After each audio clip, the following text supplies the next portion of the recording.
Hello, everyone. Fix my camera. Hey, what's up? I am Keith. I'm your meditation teacher here on this channel, Meditation Breaks.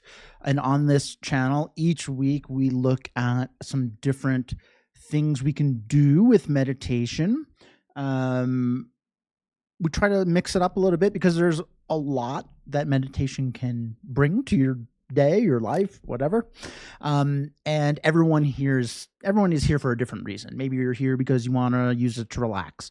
Maybe you're here because you want to use it to be less anxious or be kinder to yourself. All of these things meditation has a role in. And so each week we will talk about a specific topic. If you're brand new and you've never meditated before and you're like, I don't need a topic, I need only one topic, how do I do this? Don't worry, because each week I always start with a little introduction into what meditation is, why it works, how we do it, how it works, all that fun stuff. And then we'll do a little meditation together, just short to get everyone kind of used to, this is what it's like. And then we'll move on to our topic. Cool. So that's the cadence for today. Hey, Lucia, Antonio, Pat, Norma. So today I wanted to talk about, for our topic, something called opposing forces, I guess is what I'll reference it as. Essentially, each week we're learning kind of like a tool that goes into our tool belt of self-care, mindfulness, whatever you want to call it.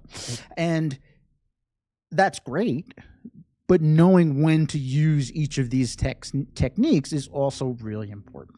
So that's kind of what we're going to talk about today after we do our little introduction. Cool? All right. Hey, Rosa. All right. So, last thing I'll say is if you do have any questions, you can ask them in the chat. You can see some people using the chat already. If you don't feel comfortable doing that, you can always email me. I'll give my email towards the end of today's class. All right, so meditation. What does that word mean? Most of us, when we think about meditation, kind of two things come to mind, right? One is somebody sitting cross-legged on the floor with their arms like this, or whatever.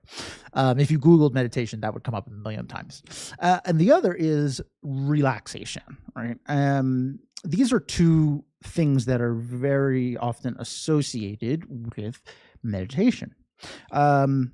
Sitting down with your arms like this, cross-legged, is a way to meditate, but it is not like you have to do this in order for meditation to work, right? In terms of relaxation, that is a benefit you can get from meditation. But there's a lot of different things you can do with meditation besides that, right? So if these kind of definitions of meditation are not exactly what we're looking for, then what are we looking for? And so the definition that I like to give is meditation is a technique that you can use to become really familiar with something. All right? Not the most helpful definition, right? It's kind of nebulous. But this idea of familiarity is so steeped in what we're learning here with meditation, right? Hey, Rob. Hey, Georgette. So familiarity is everywhere in our life. We don't often go around saying, I'm familiarizing my mind with learning how to ride a bike, right? But when we do learn how to ride a bike, our mind is becoming familiar with this activity, right? And we can. Oh, cool, Antonio. I'll check that out after today's class. Thanks. So this idea of familiarity is really steeped in everything that we do, and even though mental familiarity is kind of this kind of fuzzy thing that I don't really know what that means. we can look to physical familiarity to see how the benefits of familiarity like play into our daily life, right? So, for example, riding a bike. I know maybe some people don't know how to ride a bike, so maybe this isn't a great example. But the first time you get on a bike to learn how to ride it, it generally doesn't go well. Well, at first you probably have training wheels because people know it's not going to go well, right? So you have training wheels. That way you don't tip over. And then, I don't even know, do they still do training wheels? And then eventually they take those off. And then you're like, oh, you're all wobbly and whatnot, right? You fall over, probably cry, right? This activity of riding a bike, when it's new to you, unfamiliar to you, it requires a lot of concentration. It requires a lot of effort and practice and focus, right? But what about the more you do this, right? So now it's day 2 of bike riding, day 3, day 4, day 5, maybe a month goes by, start to get the hang of it, right? And now, flash forward 3 years or whatever, people are riding without their hands on the handlebars. So all that has happened in between bike riding being this thing where you fall over and are wobbly and you being able to do it without much, thought at all is practice, right? Same thing with driving a car or walking, right? When you were a little kid, you didn't, walking was hard. You didn't know how to do it. You had to concentrate. Now we can walk while doing lots of other things. So this concept of familiarity, the output of it is what we're really interested in.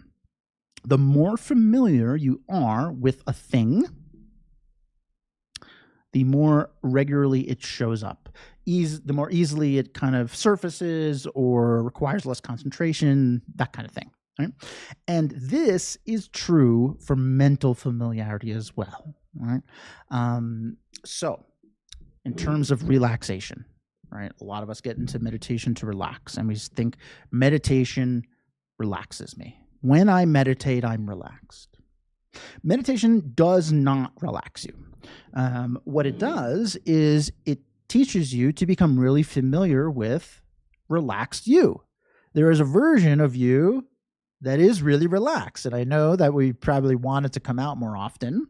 That's why we're here learning this, but it's in there, right? It's not something that we have to attain or get or cultivate. It's there, right? We just have to become so familiar with it that what happens.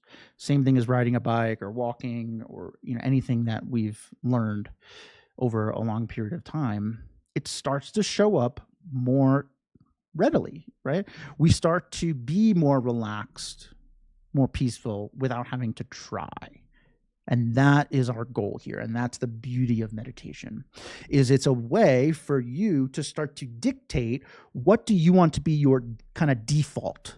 What do you want your mind to gravitate towards naturally? Right? Yes, exactly, MB. Exactly. So that's all well and good, right? But how do we go about doing this? Riley, it is good to see you. Oh, it's been a while. Welcome. So how do we go about doing this meditation thing, right? Meditation, more formally, is called single-pointed concentration, and that means focusing on one thing. That's it, right? Now, focusing on one thing might kind of sound easy when we verbalize it, but in practice, we're not really familiar with doing that. Right? We're familiar with doing lots of stuff. Right? We're all like insanely good multitaskers. Even if we think we're not a multitasker, you're a multitasker. I'm moving my hand while talking right now. I'm multitasking. Our minds are like juggling so many things at once. Oh, focus on this. Oh, I got that thing for work tomorrow. Oh, I got an itch on my shoulder.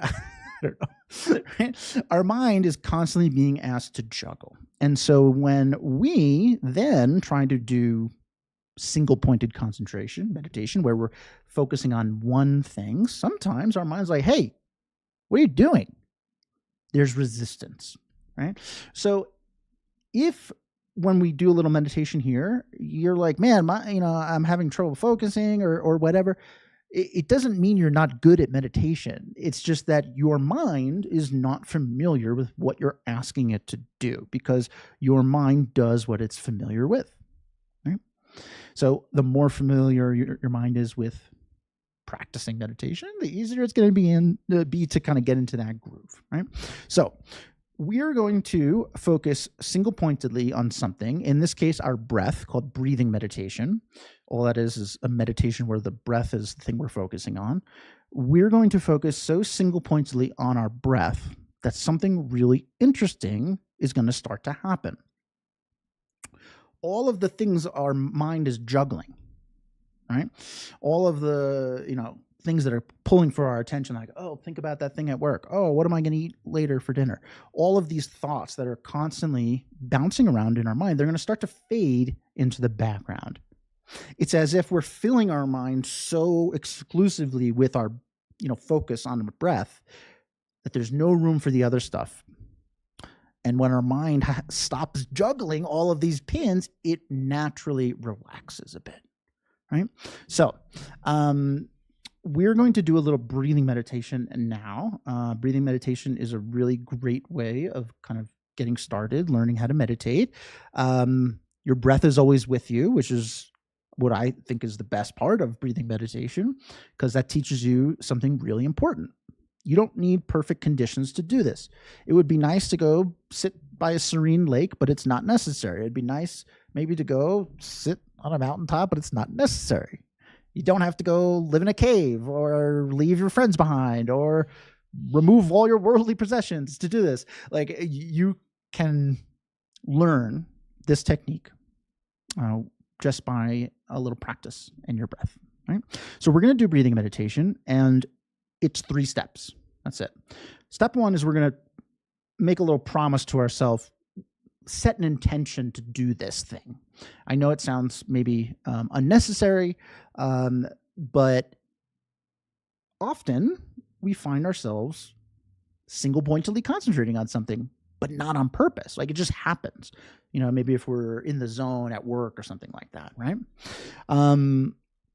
We want to teach our mind that this can be done when we want, right? Not just randomly. So we're going to make a little promise to ourselves. And that promise is just you saying, for the next couple of minutes, I'm going to focus exclusively on my breath. And that's it. Even if you don't believe it, we're just going to say it, right? Then we're going to do just that. We're going to focus single pointedly on our own breath. I'll be leading the meditation, so you won't be sitting there in silence. And anytime you notice that your attention is no longer exclusively on your breath, doesn't have to be like super far gone. Hey, Zach, you just have a little thought like, oh, I heard a noise. No, I'm kind of hungry.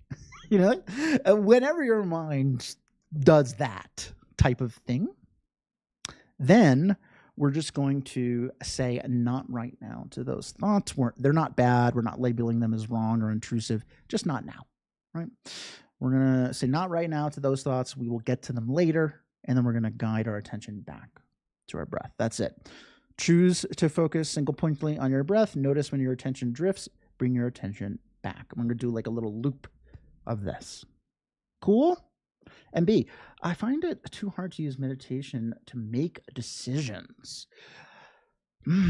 So meditation, and we're going to talk a little bit about that tangentially later. But oftentimes, what we're about to do now, becoming really kind of familiar with breathing meditation and using meditation to kind of settle a little, is a really good prerequisite for then using it for stuff like that, right? Thinking about situations, right? Cool. That's often sometimes called contemplation. All right. So you may notice that I'm not sitting on the floor. You can sit in whatever arrangement you like. I'm in a chair. You can be in a chair. You could be on the floor if you find that comfortable, or lay down, or whatever. Just get comfy. Go ahead and close your eyes, and I'm going to guide us through about a 5-minute breathing meditation. Okay.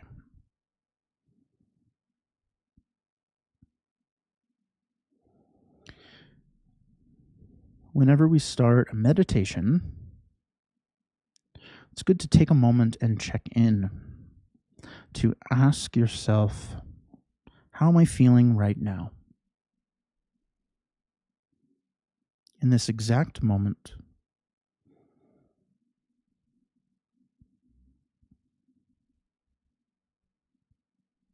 Maybe you're tired. You had a long day. Maybe you're energetic, excited about something. Happy, sad, does not matter. We are not doing anything about it. We're just noticing.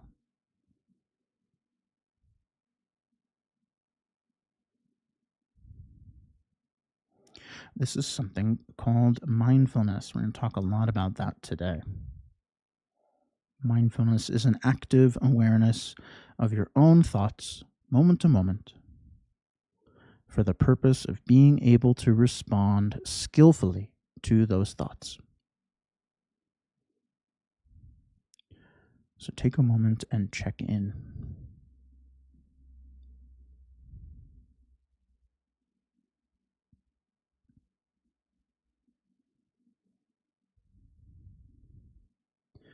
Having done that, you can now make a promise, a choice.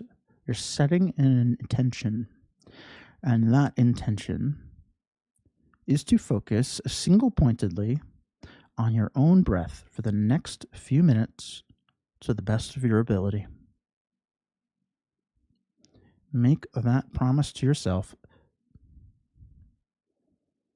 Let that intention sit in your mind.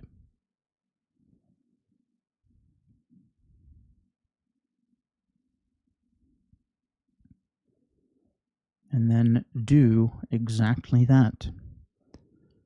Begin focusing single-pointedly on your own breath. Breathing in, breathing out, gently, naturally.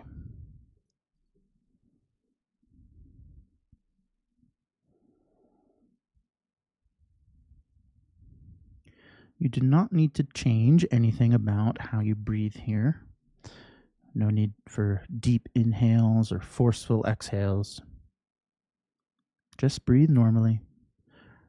Whatever comes natural. In and out.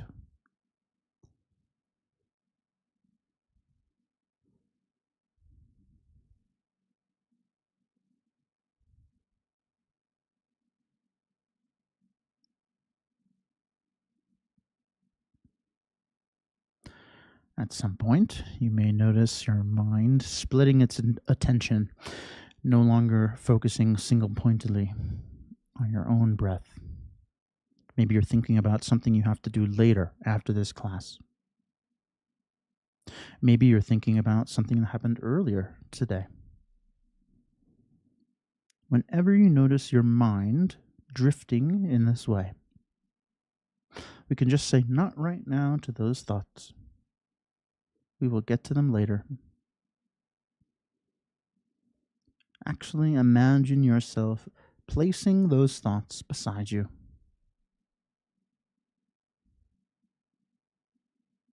And then with those thoughts beside you,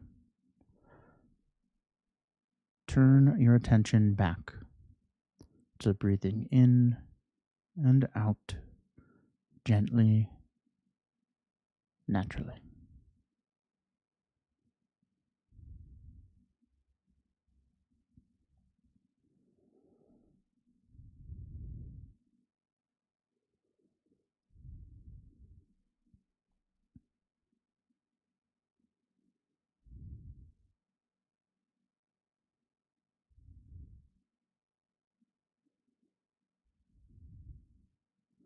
single-pointedly focused on each moment of each breath.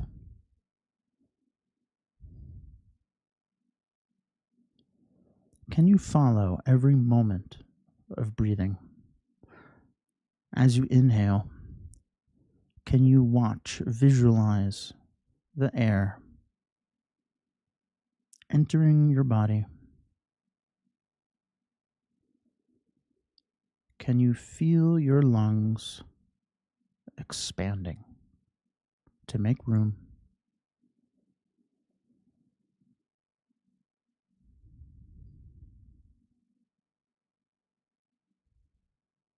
And what about when you exhale? Can you follow the air as it leaves your lungs? Feel your lungs contract.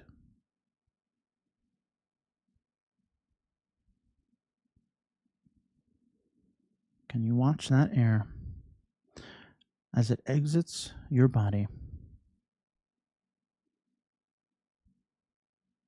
Watch that air as it dissipates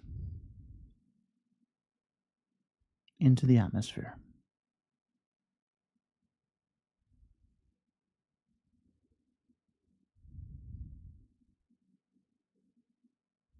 Such a brief moment breathing, but such a vital brief moment. In and out, gently, naturally.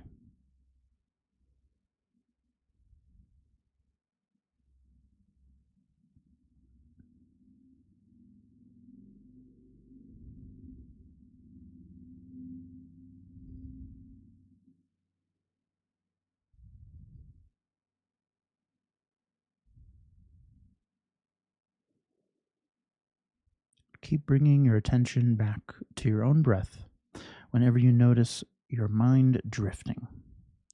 This process of choosing to focus single-pointedly on your own breath, noticing when your attention has drifted, and being able to guide your attention back.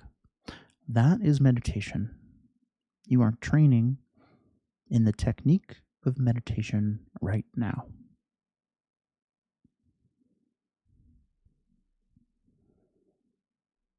You are teaching your mind to become familiar with its natural peaceful state.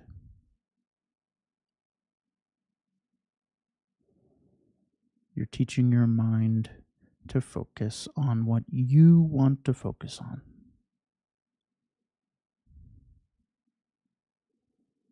And right now, the only thing you want to focus on is breathing in and breathing out gently, naturally.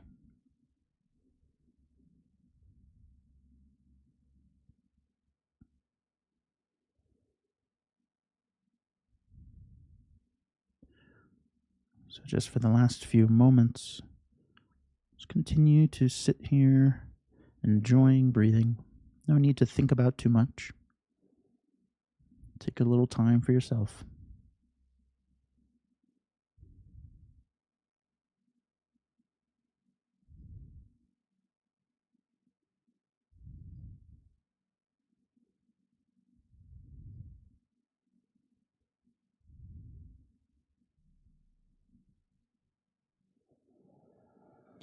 Okay, whenever you're ready, you can open your eyes.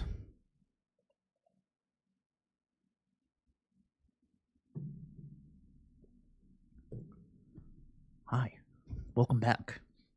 So that was breathing meditation. If that was your first time, how'd it go? Usually one of two things kind of happens. Either we're like, well, that wasn't so bad. Or we're like, whoa, my mind was all over the place, right? And sometimes it fluctuates, right? I've been meditating a very long time, and there are times where my mind is just super busy and has a hard time kind of settling in. This is not an indication that you are not good at meditation.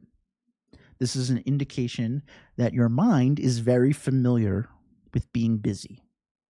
And so when it's not, it doesn't really know what to do with itself, right? But this we can change. That's the kind of superpower of being human. The superpower of our mind is that we can teach our mind to become familiar with anything we want just through practice. And that's really our goal here, right? So one big takeaway, if this is you aren't pretty new to meditation, is I would say stick with breathing meditation for a bit. And the goal here is not to never get distracted. Sometimes we think, oh, I got distracted. That wasn't a good meditation or something like that. The goal is not to never get distracted, but to notice when you are early on so you can do something about it, right? Laura, easier for you to have a guided meditation, so thank you. Yeah, and everyone's different, right? Some people, they really like guided meditation because it helps them kind of, stay on track.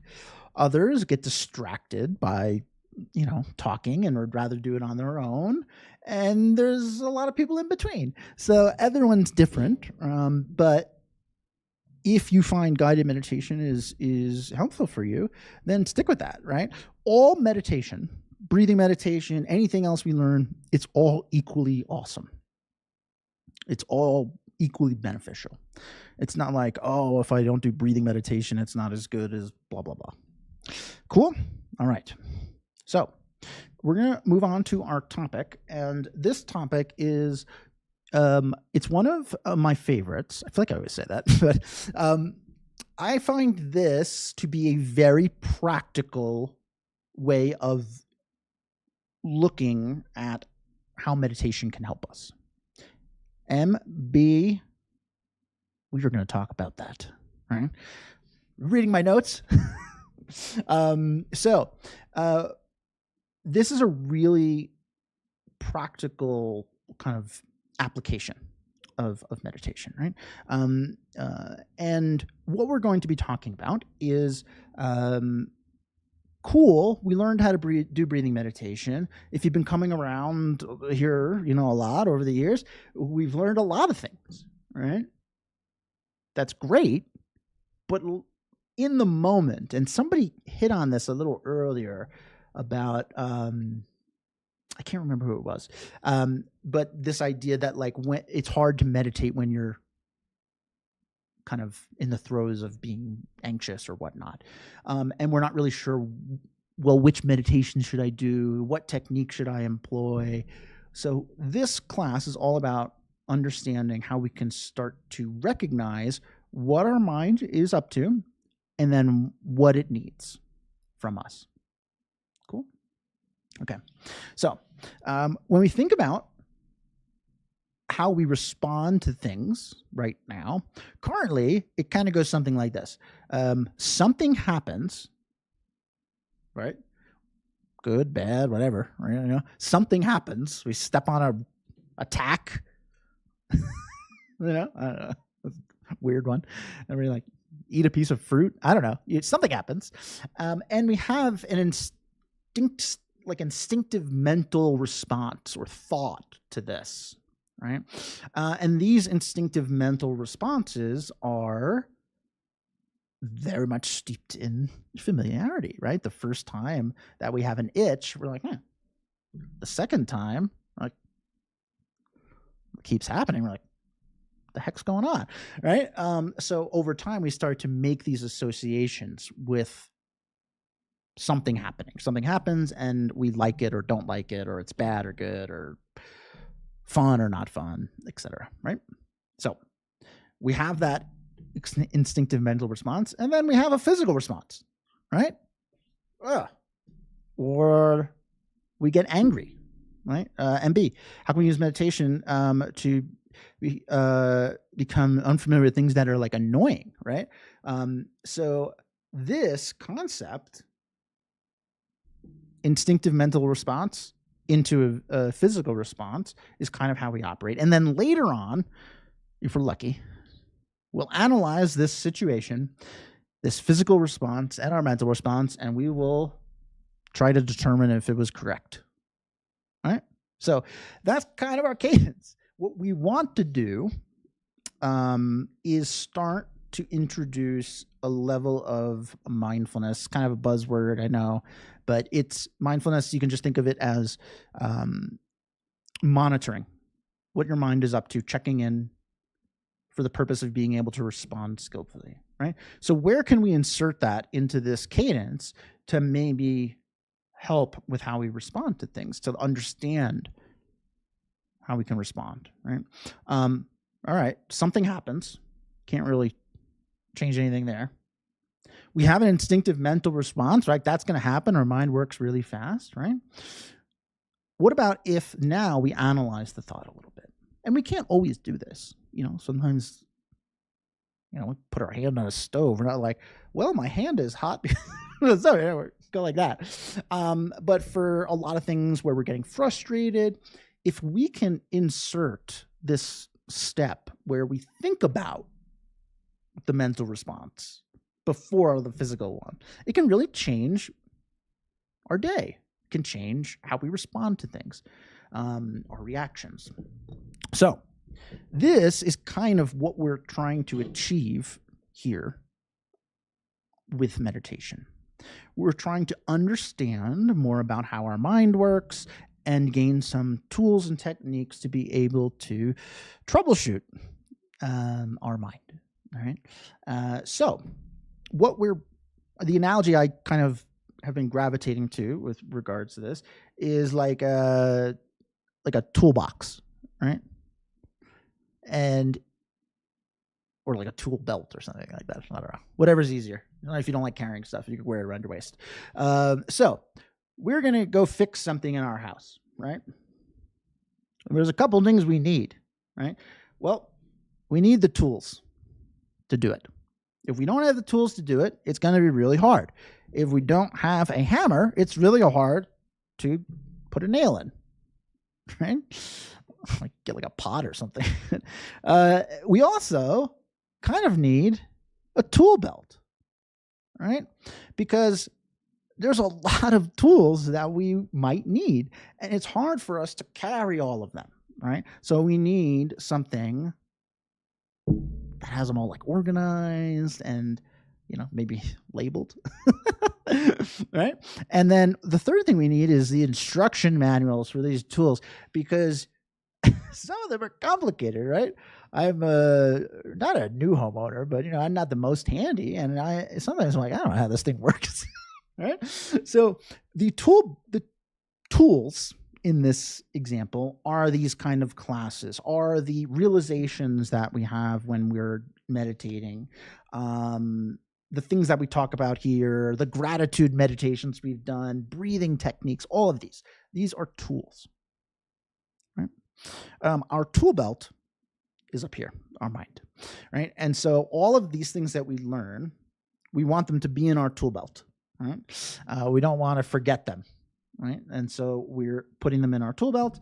And then what we need is the instruction manual, right? When do I use the hammer? Right? Maybe if you're asking yourself that, you shouldn't be doing home repairs. I don't know. But this instruction manual analogy is mindfulness, right? So that thing we were talking about before, a kind of active awareness of what's going on for the purpose of being able to know what to use in response to that, right? When do I use the hammer? Right? So this is all kind of boiling down or up to what is often referred to as opposing forces, right? So we'll take anger, right? Anger is a kind of like mind state, a mental feeling or whatever, and it has an opposing force, right? And that opposing force is essentially the opposite of it, right? The kind of fire and ice or water or whatever.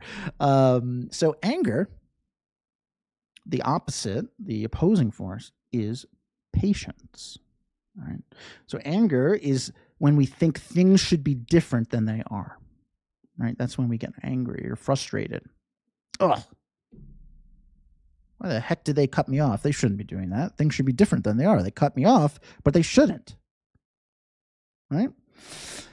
Anxiety falls into here too, right? Anxiety is kind of a form of like self-anger almost. Why am I thinking about this? Why am I so upset about this? Right? I shouldn't be. Right? And so patience, the opposite of that, is what we need to kind of employ or practice if we want to kind of combat anger, right? And when I say patience, I don't mean just like, just deal with it, right? Patience is just like an acknowledgement, acceptance of how things are. This person cut me off, right? Period. Not associating, malintent with it or making judgments about the type of person they are or whatnot, right? Just an acknowledgement of what's happening and not further, right?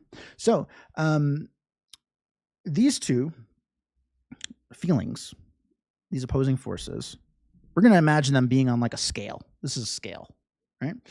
Now, this is the scale of familiarity. And for a lot of us, myself included, frustration, which is this, I don't know how to, I guess a scale would be like this. Okay, I'm not good at scales, all right? But the point is, anger is something we're really familiar with. Frustration is something we're really familiar with, right? Not because we're naturally that way, because our mind is very familiar with getting annoyed with stuff. Our mind is more familiar with getting annoyed with stuff than being super patient, right? It's not that our mind can't do the opposite. It's just that it does what it knows, and we've given it a lot of opportunities to get annoyed. And so if we are finding that anger is something that we are trying to use meditation to help remedy, a good thing to focus on is patience, right? And we've done a lot of different meditations on patience. If you're new, you might want to look back into some of the old videos. I'll be doing many more. But it's this idea of knowing when to use these tools, right? So anger, frustration, patience is kind of the opposite of this, right? Jealousy is another big one, right? So jealousy, when we like, oh, why didn't that happen to me, right? That should have happened to me. I deserve that, right? Also kind of a form of anger.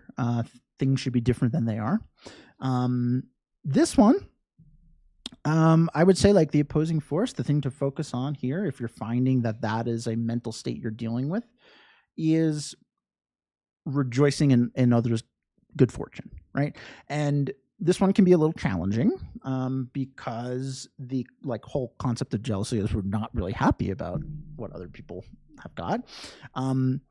But often we think that these people maybe aren't deserving, or like, I really needed this, but like a job. I'm in between jobs right now. This is a good example for me. I've pretty qualified in what my job is, and it's hard for me to get callbacks, right? I don't. Oftentimes I don't even hear back, right? And it's easy to be like, jealous of the people who do, or start to think like, well, what's wrong with me? Like, I have plenty of experience, blah blah blah blah, right? I really need this. Like, I'm struggling or whatnot. But these other people are also going through the same thing, right? They're also struggling to get callbacks, right? And so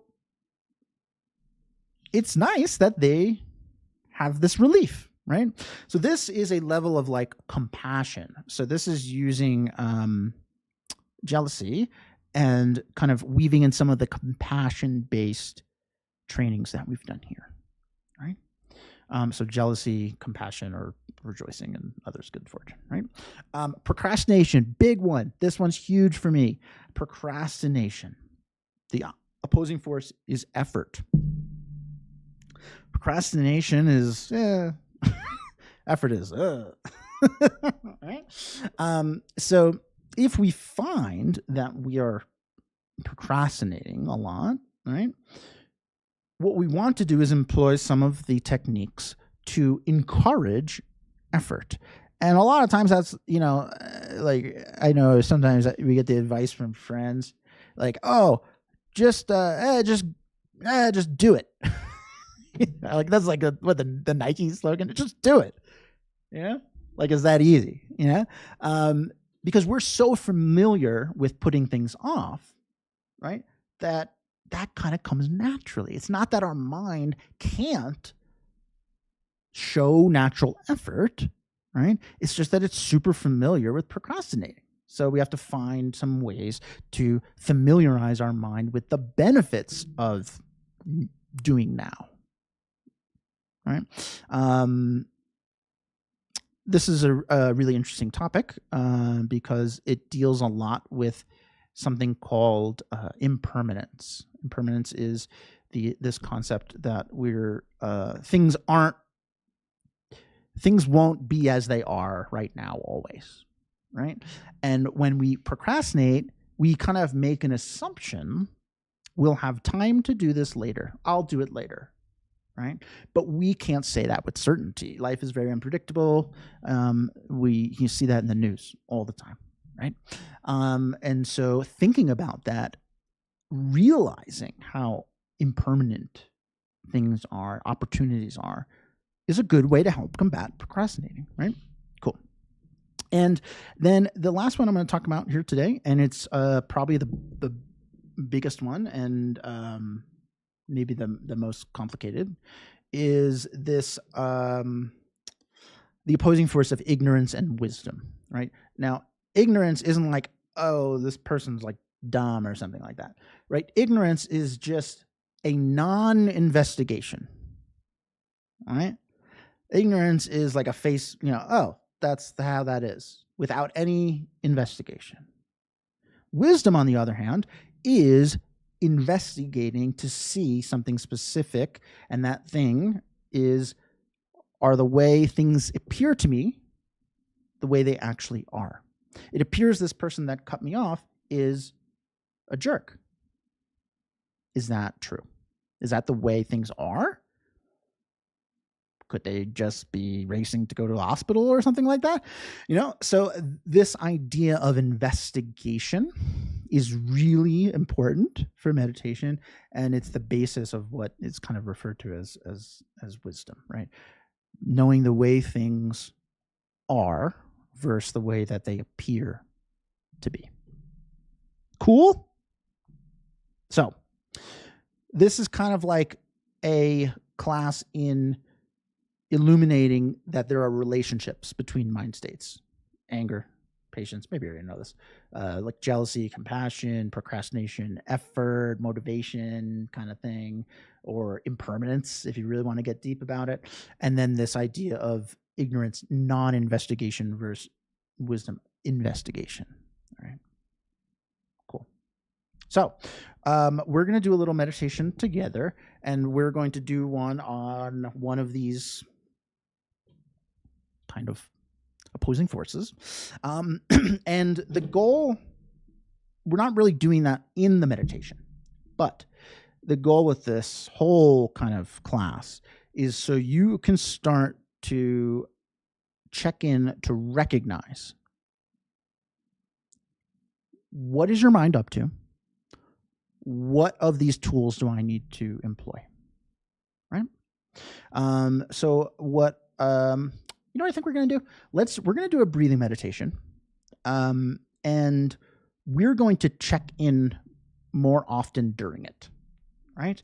And we're going to start to use this technique of opposing forces to get ourselves back on track. All right? That'll be good. We'll do that. Okay. Get comfy. close your eyes. Take a moment, check in.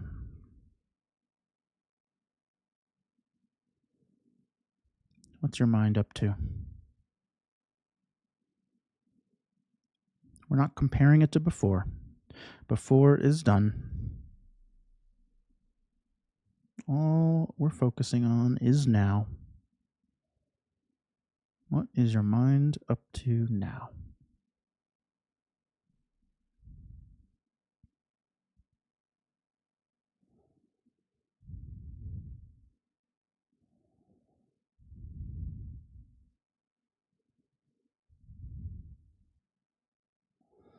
And having done that, you can once again set a intention to focus on your breath single-pointedly for the next few moments. And then with that intention set, turn your undivided focus to your own breath, breathing in and out gently, naturally.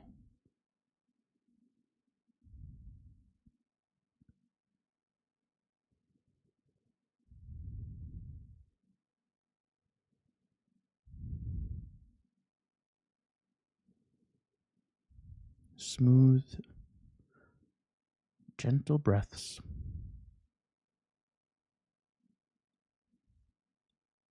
No need to think too much about it. Just breathe in and out.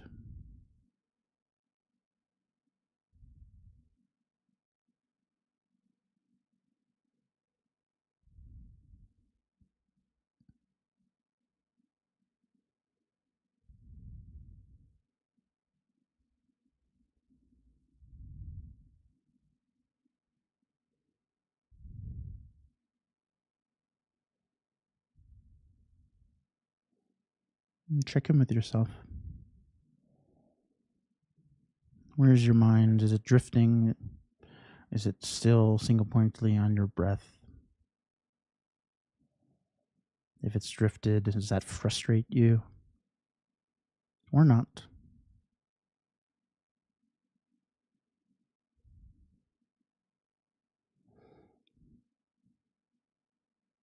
If you find getting distracted frustrating, we could employ a little patience to help counteract that.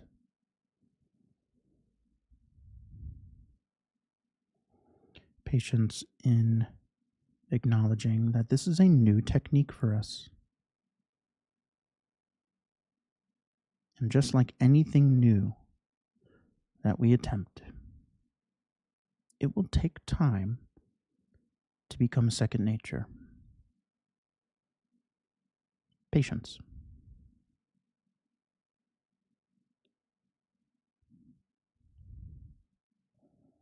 Breathing in and out, gently, naturally.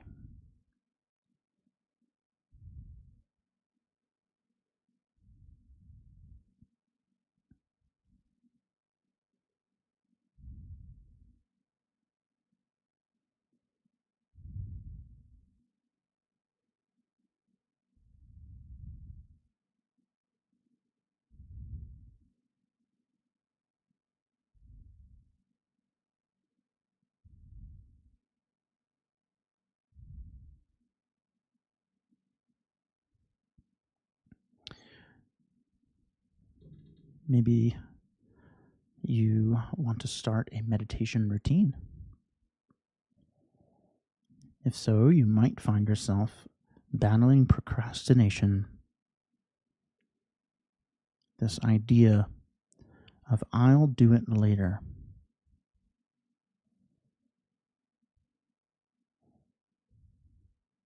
If you find yourself gravitating towards that mind state, it can be helpful to think about impermanence. Will you have time to do this later? Will you be as able-bodied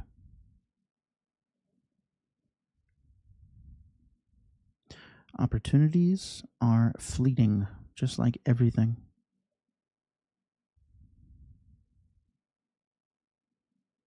No guarantees. The only guarantee, now.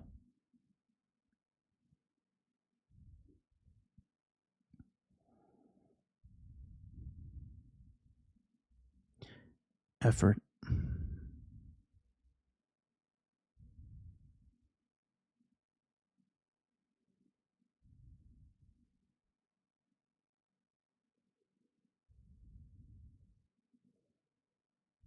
Breathing in, breathing out,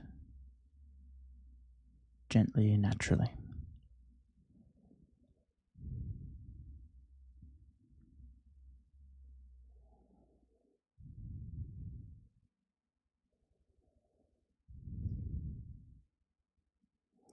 And to close our meditation, I'd like you to take a few moments to think about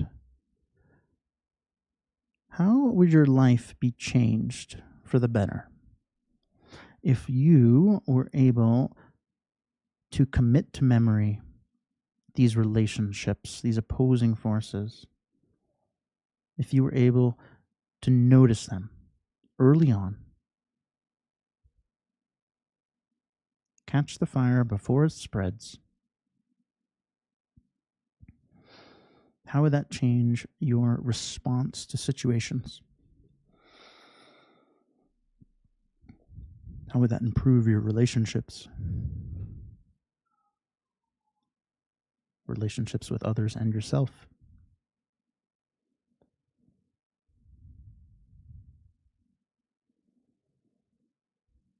Just take a moment to think about the benefits of doing this.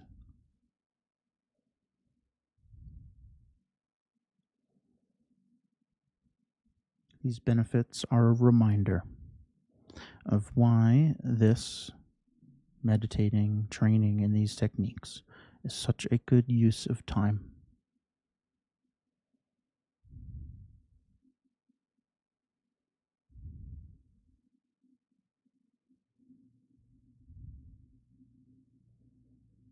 Breathing in and out, gently, naturally.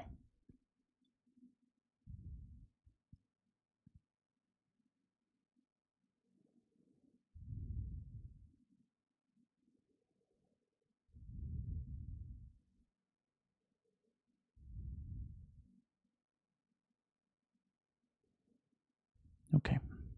Whenever you're ready, you can open your eyes. Hello again.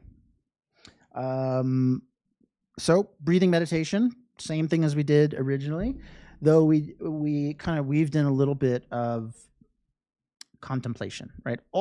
This word contemplation is meditation, and it's just used sometimes when we're referring to meditating on an idea or a concept rather than like a thing, breath, right?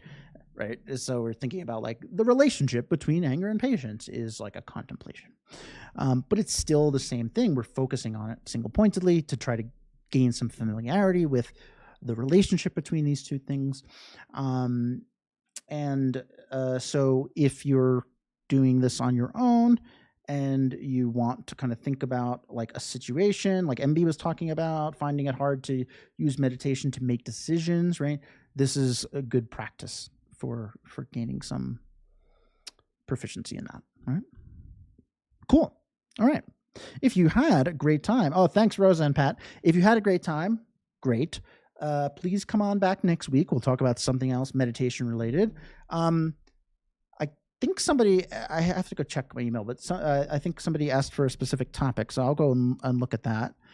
If you ever want like a specific topic, you can email me. I'm going to put my email in the chat right now, or if you have any questions about meditation, you can email me, obviously. Keith at meditation. Oh boy, misspelled. Meditator. Okay. My spelling is not the best. Keith at meditationbreaks.com. Boom. MB, I don't know if I saw that email. If you don't mind, reach out to me again if you're still interested. Cool. That's my email. Also, like MB was saying, I do one-on-one in private instruction. So if that's interesting to you, email me and we'll find a good time. Sent a couple emails. I don't know. Maybe it's going to my spam or something. I'll check. One-on-ones are really great for focusing on things that are very specific to you. Maybe you're like, Keith, I don't need the whole tool belt thing. I want to focus on, I don't know, learning how to sleep.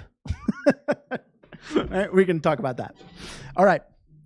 Thank you guys for being here. I really do love teaching, and I couldn't do that without you taking time out of your day. So thank you for being here, and appreciate all you guys. And I'll see you next week. Cool.